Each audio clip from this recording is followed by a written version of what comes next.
Anhanguera no ar, hoje é segunda-feira, 16 de julho e a gente está chegando aqui no J1 com muita informação.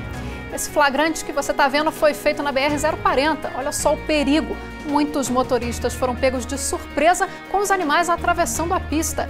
Esse é um dos nossos destaques de hoje e você vai ver ainda. A polícia prende o suspeito de ter matado e deixado o corpo da vítima em um carro em frente à UPA de Lusiânia. Época de seca é época de preocupação do Corpo de Bombeiros. As queimadas na região ficam cada vez mais frequentes. E o vírus da gripe também começa a circular com mais intensidade. Veja ainda como foi o fim de semana dessa criançada que curtiu clássicos do teatro infantil em Valparaíso. O Jornal Anhanguera, primeira edição, começa agora.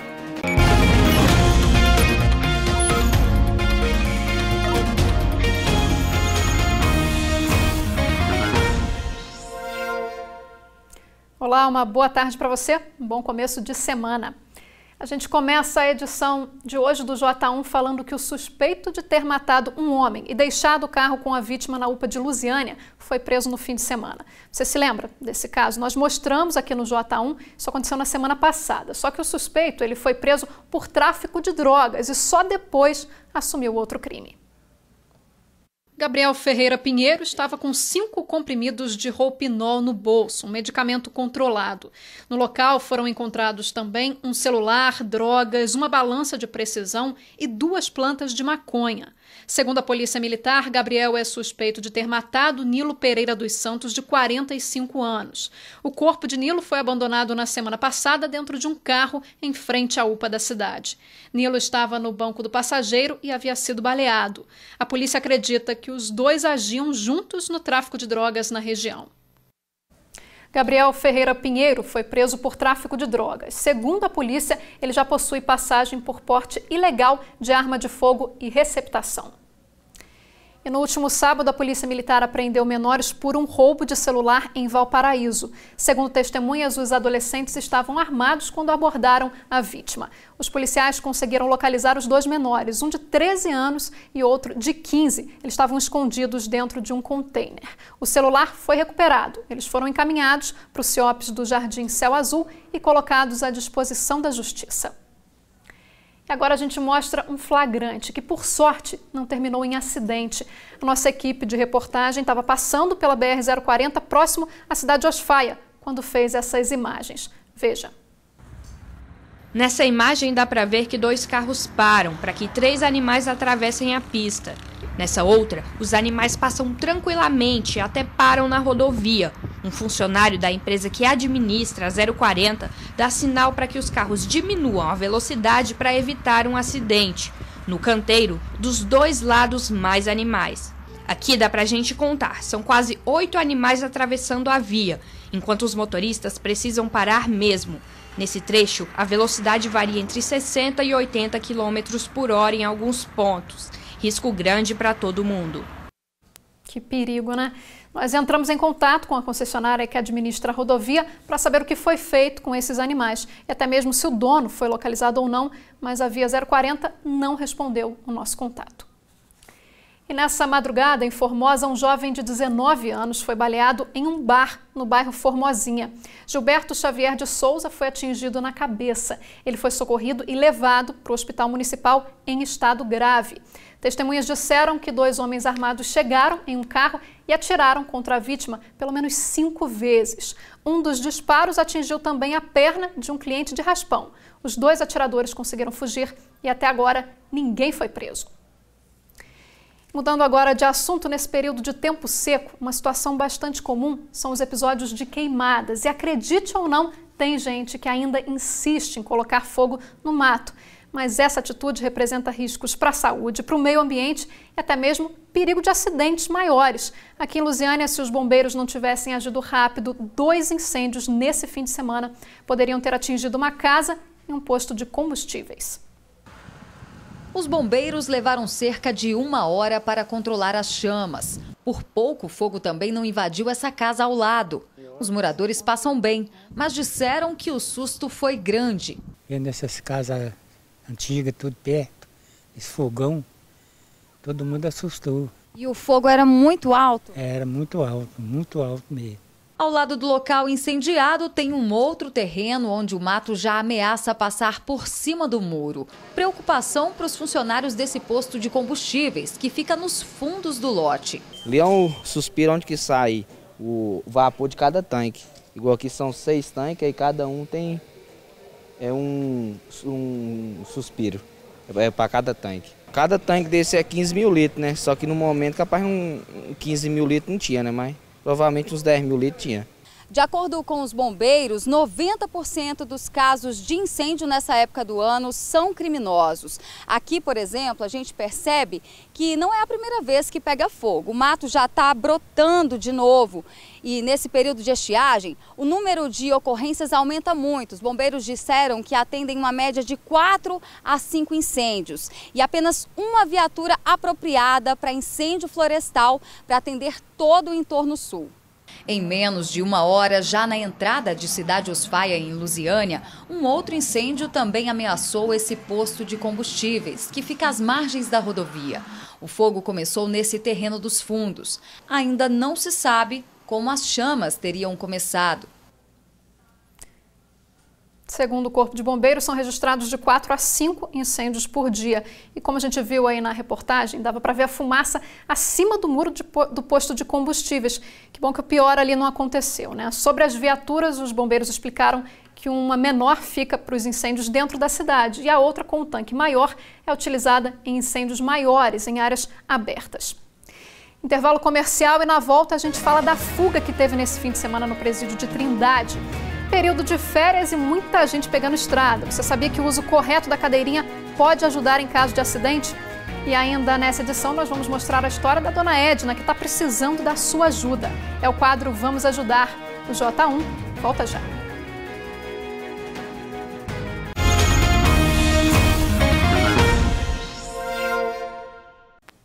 Jornal Anhanguera de volta. E no Distrito Federal, um levantamento mostra que nos casos de estupro de menores, em 100% dos casos, o abusador tem alguma ligação com a vítima. Ter a infância roubada num ato de violência. Esse ano, 172 meninos e meninas entraram para a estatística de estupro no DF. Mas essas são as histórias que chegam às autoridades. Outras tantas nunca serão reveladas. São raros os casos que conta na hora, assim, ou que conta em dias depois, né? Geralmente a vítima, ela carrega uma culpa muito grande, ela tem medo de contar porque ela acha que ela vai ser julgada, ela acha que vão dizer a ela que ela de alguma forma concorreu para essa violência, o que não é verdade. O que choca ainda mais é que, segundo as autoridades, em 100% dos casos de estupro de crianças e adolescentes, existe vínculo entre a vítima e o autor da violência. De cada 10 vítimas que chegam neste centro de atendimento, 6 foram abusadas dentro de casa. Essa semana, a Polícia Civil prendeu um homem de 59 anos acusado de abusar da própria filha. Ele tinha passado num concurso para assistente substituto de educação infantil em Fortaleza e foi preso no Ceará. Pessoas em quem essas vítimas confiam e certamente jamais imaginariam sofrer um tipo de violência tão bárbara como essas. De janeiro a julho deste ano, o Centro Integrado do GDF recebeu 158 vítimas de violência sexual. A grande maioria meninas, com menos de 14 anos. O que a gente vê, tanto na literatura quanto nas experiências aqui, a gente percebe que o corpo da criança e o corpo da mulher, eles ainda são objeto na cabeça dos homens. É preciso um esforço para mudar isso. E a família tem que ficar atenta a qualquer mudança de comportamento dos filhos. A pessoa se recolhe, passa a ter um comportamento mais isolado, com muita dificuldade para relatar, né, o que viveu. As mudanças de comportamento devem ser observadas sempre. 19 detentos fugiram do presídio de Trindade depois que explodiram um muro. A fuga foi assim que terminou o horário de visitas. A repórter Danila Bernardes e o cinegrafista João Henrique acompanharam a movimentação. As famílias dos presos aguardavam aflitas por notícias na porta da Unidade Regional de Trindade. Eles não passam informação para a gente, fala que não tem informação e a gente como mãe quer saber o que aconteceu, porque eu não sei se fugiu, não sei se está aí. A fuga aconteceu assim que terminou o horário de visitas no fim da tarde. Estava na visita, uma bomba imensa. Chegou com um susto, nós, todo mundo, concreto para todo lado. Todo mundo saiu correndo, ninguém sabia o que ia acontecer. E eles estavam atirando para um lado, para o outro, a gente ficou com medo de machucar a gente. O presídio fica a aproximadamente 5 quilômetros de Trindade. O complexo é na zona rural. Os presos fugiram do prédio do regime fechado, o último que dá acesso ao pasto. Essa unidade é cercada por um muro. Na foto dá para ver o buraco que foi feito com explosivos. A Diretoria de Administração Penitenciária disse que os presos explodiram uma cela para chamar a atenção dos agentes. Logo em seguida, explodiram também um muro, bem ao lado da guarita. Depois que passaram pelo buraco, bastou pular a cerca de arame para ficarem livres. 8 detentos ficaram feridos e foram levados para hospitais. 19 conseguiram fugir. Na lista dos foragidos, presos considerados perigosos. A cadeia tinha 450 detentos de 4 cidades da região e menos de 10 agentes de plantão no momento da fuga. Mudando agora de assunto, nessa época do ano em que predomina o tempo seco e o ar mais frio, essa combinação acaba favorecendo o surgimento das doenças respiratórias, como gripes e resfriados. E nesses casos, a mão é o principal meio de transmissão. A Jéssica lida com o público o dia inteiro e, para evitar contaminação, álcool em gel é o aliado número 1. Sempre, né? Porque como vem bastante gente aqui, eu lido com todo tipo de pessoa. A cada atendimento que eu finalizo, eu tento dar uma limpezinha rápida ali, é o mínimo, né, que a gente tem que fazer. E ela está certa, afinal, nessa época do ano, o vírus da gripe se propaga com mais facilidade. Resultado da combinação de tempo seco e baixas temperaturas. Isso aí favorece o desenvolvimento desse vírus e a sua proliferação. E ele fica por mais tempo na natureza, logicamente levando mais problemas para a população. Para ficar gripado, basta um descuido. O vírus pode ser transmitido de várias formas, mas principalmente pelas mãos, por meio de maçanetas, computadores, corrimãos. Por isso a importância de sempre se higienizar. Mas quando não tem jeito e a pessoa acaba gripada, aí o mais comum é que ela procure uma farmácia antes mesmo de procurar por um médico, o que faz aumentarem as vendas por vitamina C, xaropes, antigripais. Adriano, você que é farmacêutico, você recebe muita gente atrás desse tipo de medicamento? Sim, esse período do ano há um aumento aí de 25% a 30%, né, na procura desses medicamentos, que são medicamentos chamados MIP, medicamentos isentos de prescrição, que é como você disse aí, é os xaropes, os antigripais, pastilhas e também vaporizadores, umidificadores, tem um aumento considerável de venda nesse período. E para não passar o vírus para frente, vale ainda aquela velha orientação de evitar lugares fechados. Nós desligamos o ar, abrimos a porta ou abrimos a janela para arejar. Como ultimamente está muito calor, eu recomendo, né, não tomar muita água gelada, essas coisas geladas, porque só piora. O ambiente está um pouco seco. Sempre é bom manter a higiene, muito importante também. Lavar sempre as mãos? Sempre, com sabonete líquido. E agora um alerta importante para os pais, o uso da cadeirinha nos carros para transportar as crianças em segurança. Na semana passada, 3 crianças morreram em um acidente, sendo que 2 delas estavam sem o equipamento. Só este ano, o Detran já flagrou cerca de 1.300 carros sem a cadeirinha ou com o equipamento inadequado para a idade da criança. A Fernanda é mãe cuidadosa. Pode estar atrasada, com pressa, o Davi estar com sono ou fazendo manha. Mas ela não sai de casa sem colocar o filho de 4 anos na cadeirinha. Independente de andar comigo, com qualquer outra pessoa, ele está sempre na cadeirinha. Para mim isso é fundamental para a questão de segurança. Não abro mão de jeito nenhum. O Conselho Nacional de Trânsito determina que para transportar crianças com menos de 10 anos é obrigatório a utilização de dispositivos de retenção, as chamadas cadeirinhas.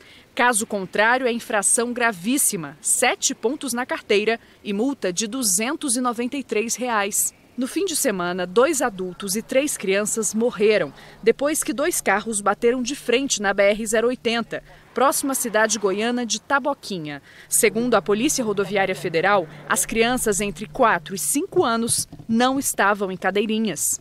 Imprudência muito comum.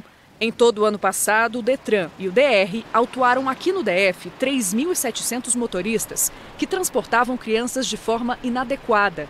Neste ano, até maio, foram 1.306 fora da cadeirinha. E quais são as regras para transportar as crianças nos carros? Em resumo, são necessários 3 tipos de cadeirinhas, cada uma específica para uma determinada faixa etária. E quem vai explicar para a gente como é que isso funciona é o tenente da Polícia Militar, Tenente Roldão. Tenente, uma criança recém-nascida, por exemplo, tem que andar aonde e como? A princípio, convém destacar que todas as crianças devem ser transportadas no banco traseiro do veículo. No caso específico do recém-nascido, ou seja, até 1 ano de idade, a gente tem esse dispositivo conhecido como o bebê conforto. Então ele deve ser transportado no banco traseiro e no sentido contrário à direção do carro, ou seja, com a cabeça voltada para o banco dianteiro, né? Entre 1 ano e 4 anos de idade, a gente tem outro dispositivo também conhecido classicamente como cadeirinha. Ela está posicionada ali do lado, ou seja, a criança nessa faixa etária deve ser conduzida também no banco traseiro e daquela forma ali. Acima de 4 anos e até 7 anos e meio de idade, a gente tem esse dispositivo conhecido como assento de elevação. Então a criança nessa faixa etária ela vai ser transportada no banco traseiro utilizando esse dispositivo. Além disso, até 10 anos, ou seja, entre 7 anos e meio e 10 anos de idade, a criança vai utilizar o cinto de segurança do veículo mesmo, só que no banco traseiro. E a Polícia Militar faz o alerta. Nosso grande objetivo é salvar vidas, né? Proteger as pessoas. Então, nesse sentido, a gente tem feito um trabalho de conscientização, né, e até de fiscalização para que as pessoas cuidem, né, dos seus filhos, das suas pessoas queridas, no sentido de usar as cadeirinhas, porque isso efetivamente salva vidas em caso de acidente de trânsito. É verdade, é preciso mesmo cuidado redobrado com os equipamentos de segurança, como o cinto e a cadeirinha para as crianças. E acompanhe depois dos comerciais, estão abertas as inscrições para o FIES, Fundo de Financiamento Estudantil. E a gente mostra a história da Dona Edna, ela está precisando muito da sua ajuda. O Jornal Anhanguera volta já.